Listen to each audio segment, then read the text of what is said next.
All India football ഫെഡറേഷന്റെ ചരിത്രത്തിലെ ഏറ്റവും സുപ്രധാനമായിട്ടുള്ള മീറ്റിംഗ് ആണ് ഇന്ന് കഴിഞ്ഞത്. മീറ്റിംഗ് കഴിഞ്ഞതോടുകൂടി ഓൾ ഇന്ത്യ ഫുട്ബോൾ ഫെഡറേഷൻ എന്നുള്ള പേരങ്ങ് മാറ്റി. ഫുട്ബോൾ ഫെഡറേഷൻ ഓഫ് ഭാരത് എന്നായിരിക്കും ഇനി നമ്മുടെ ഫുട്ബോൾ ഫെഡറേഷൻ അറിയപ്പെടാൻ പോവുക. അതിന് കീഴിലുള്ള മത്സരങ്ങൾ തുടങ്ങുന്നതിന് മുമ്പ് ദേശീയ ഗാനവും ദേശീയ ഗീതവും ആലപിക്കണം എന്നുള്ള നിയമവും നടപ്പിലായിട്ടുണ്ട്. ഇനി അതിനകത്ത് പ്രധാനപ്പെട്ട കാര്യം, സെപ്റ്റംബർ 4-ാം തീയതി ഇന്ത്യൻ സൂപ്പർ ലീഗ് നടക്കും. അത് കഴിഞ്ഞിട്ട് തീരുമാനിച്ച ഏറ്റവും പ്രധാനപ്പെട്ട കാര്യം എന്താണെന്ന് വെച്ച് കഴിഞ്ഞാൽ, ഇന്ത്യൻ സൂപ്പർ ലീഗ് മത്സരങ്ങളുടെ ഫോറിൻ പ്ലേയേഴ്സിന്റെ എണ്ണം 3ആയിട്ട് ചുരുക്കി 3 ഫോറിൻ പ്ലേയേഴ്സും പിന്നെ ഒരു ഓവർസീസ് ഇന്ത്യൻ പ്ലെയറെയും കളിപ്പിക്കണം എന്നാണ് നിയമം.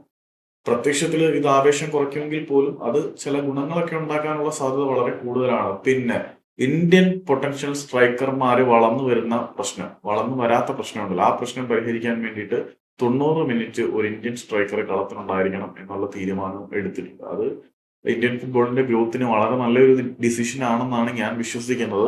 അപ്പം ഇതൊക്കെയാണ് ഇന്നെടുത്ത പ്രധാനപ്പെട്ട തീരുമാനങ്ങൾ. 90 മിനിറ്റും കളിക്കളത്തിൽ ഒരു ഇന്ത്യൻ സ്ട്രൈക്കർ ഉണ്ടായിരിക്കണം. 3 foreign player plus 1 OCI player എന്നുള്ളതാണ് കോമ്പിനേഷൻ. പിന്നെ മത്സരം തുടങ്ങുന്നതിന് മുൻപ് 52 സെക്കൻഡ് നീണ്ടു നിൽക്കുന്ന ജനഗണന ദേശീയ ഗാനവും പിന്നെ 3 മിനിറ്റ് 10 സെക്കൻഡ് വന്ദേമാതരം ദേശീയ ഗീതവും ആലപിക്കണം.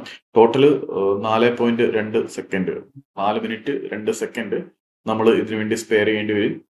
ഓൾ ഇന്ത്യ ഫുട്ബോൾ ഫെഡറേഷന്റെ പേര് മാറ്റി ഫുട്ബോൾ ഫെഡറേഷൻ ഓഫ് ഭാരത് എന്നാക്കി, FFB എന്നാക്കിയിട്ടുണ്ട്. പിന്നെ സെപ്റ്റംബർ 4-ാം തീയതി ISL സ്റ്റാർട്ട് ചെയ്യും. ഇതാണ് ഇന്നെടുത്ത പ്രധാനപ്പെട്ട തീരുമാനം. എന്തായാലും മീറ്റിംഗ് കഴിഞ്ഞപ്പം പേര് മാറിയിട്ടുണ്ട്.